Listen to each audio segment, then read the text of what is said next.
राज्यात नशेच्या गोळ्या आणि औषधींचा पुरवठा करणाऱ्या एका रॅकेटच्या अंमली पदार्थ विरोधी टास्क फोर्सने पर्दाफाश केलाय।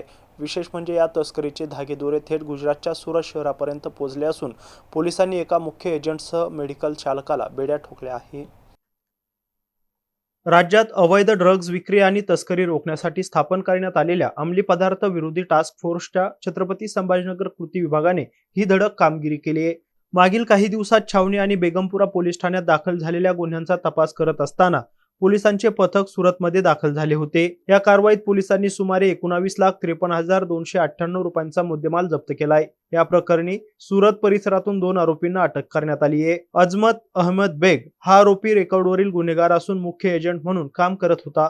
तसेच रमेश गोमाराम चौधरी हा सुरत येथील केअर फार्मसी या मेडिकल स्टोअरचा मालक आहे। तर ही कारवाई पोलीस निरीक्षक गीता बागवडे यांच्या पथकाने केली आहे। या तस्करी मागे आणखी कोणाचे हात आहेत का आणि हे रॅकेट राज्यात कोठे कोठे पसरले आहे याचा अधिक तपास पोलीस करत आहे।